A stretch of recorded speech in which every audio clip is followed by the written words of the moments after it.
Masaya ako natapos ka na sa pag-aaral mo at madaling nakapasok ng trabaho sa isang construction company bilang engineer. Sabi ko naman sa inyo, Nay. Tutuparin kong promise ko sa inyo at bibigyan ko kayo ng magandang buhay. Anak, kaya kita pinagtapos. Hindi yun para sa akin, kundi para din sa'yo.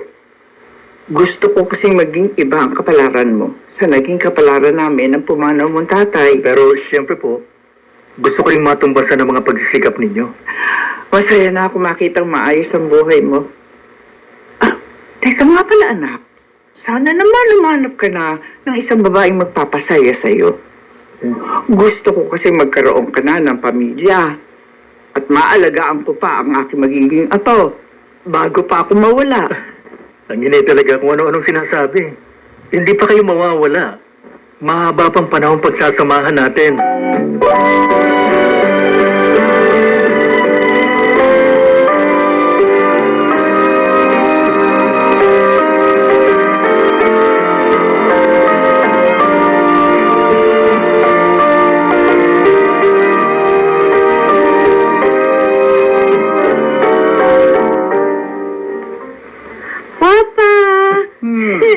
Sabi ko na nga ba, uuwi kayo ngayon eh. Oh, bakit nahulaan mo ba yun, anak? Opo, Papa. May pasalubong po kayo sa akin. Aba, siyempre. Oh, heto. Cookies. Wow! Oh, thank you po, Papa. Ang mama mo. Mama! Ay, nako, kaya naman pala nagmamadaling lumabas ng room niya ang batang yan. Nang makarinig ng humihintong sasakyan. Dahil alam niya uuwi ka ngayon. Sabi mo next week ka po uuwi. Kasi na-miss ko kayo eh. Kaya napakagang uwi ko. Nako, wala pa naman akong nalutong ulam. Oo, huwag ka na magluto. Kain na lang tayo sa labas. Talaga po, Papa? Oo. I-date ko kayo ng mama mo. Yay! O, teka lang. Papapalit ako ng damit, ha, para makaalis na tayo.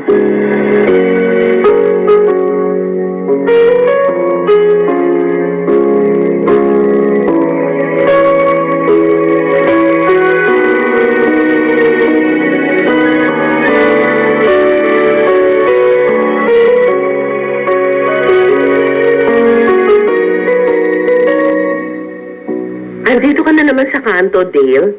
Nakatanaw sa bahay ng pinsan ko. Wala naman akong ginagawang masama, Feli. Gusto ko lang makita si Lucille. Alam mo, itong ginagawa mo, hindi ito tama. Hindi naman ako nanggugulo. Saka wala akong masamang intensyon. Pero pwedeng pagmulan ng problema. Dale, may asawa na ang pinsan ko. At may anak na. Kaya huwag mo na siyang guluhin. Hindi ko naman siya ginugulo. Masaya lang ako kapag nakikita ko siya. Huwag mo na siyang pangarapin pa. Pabayaan mo na si Lucille. Marami pa namang ibang babae dyan na higit sa pinsan ko. At please lang, huwag kang gagawa ng bagay na pwedeng pagmulan ng problema.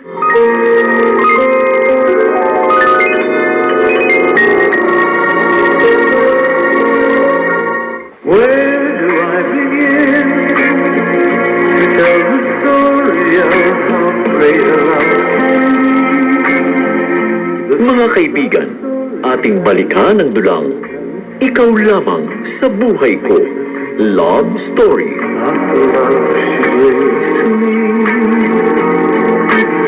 Where do I start?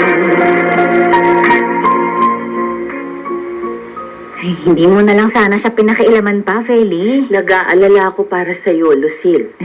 Saka, nawawirduhan ako sa kinikilos ng Dale na yun. Di ko alam kung matino pa ba yun. Ay, hindi naman siguro siya manggugulo, di ba? Mama! Ay, Mama! Ay, sandali lang, pinsan ha. Pupuntahan ko lang ang anak ko. Ay, nag-aalala nga ako sa kanya dahil pabalik-balik ang lagnat niya. Ilang araw na ba siyang may lagnat? Eh, ha? Ay, wait, Diyos ko! Ang anak ko! Bakit? Feli, tulungan mo ako! Ay, natin ang anak ko sa ospital! Anong nangyari kay Gwen?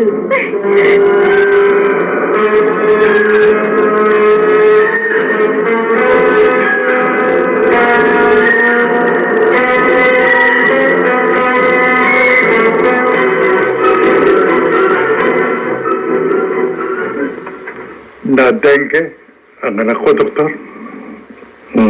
Oo, mister.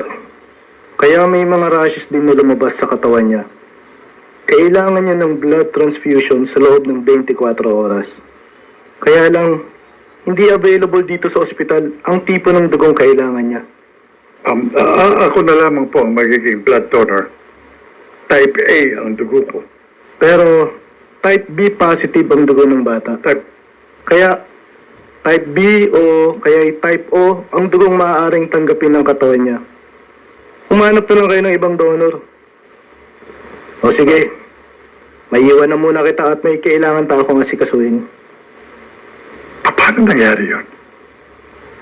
Type B ang dugo ni Gwen. Samantalang type A ang dugo ko. Type O naman kay Lucille. Bakit iisa man sa amin? Hindi niya ka-blood type. Paano nagkaganon?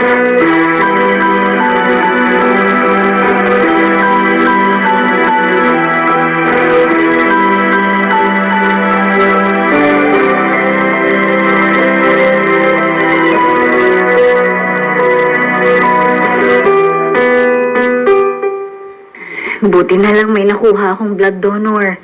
Kaya nasalina na ng dugo ang anak natin, Robert. Ligtas na siya sa panganib. Ay, bumalik na muna tayo sa ospital para makauwi na si Feli at makapagpahinga. Lucille, bakit? Ay, ano bakit? May inililihim ka sa akin. Lihim?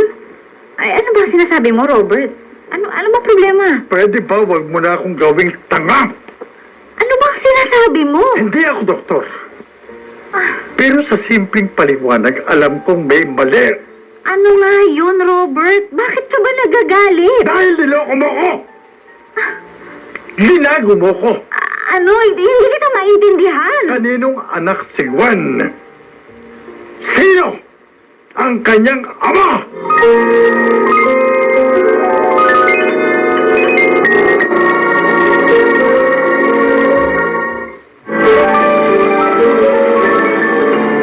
Paano nga ba'y kukubli ang isang itinatagong sekreto kung kapalaran ang gumagawa ng paraan upang ito ay mahayag? Maging dahilan nga kaya ang pangyayaring yon upang masira ang relasyon ni Lucille at Robert. Mga kaibigan, tunghayan bukas ang ika-4 na bahagi ng ating tampok na kasaysayan sa linggong ito. Ang buhay pag-ibig ni Dale.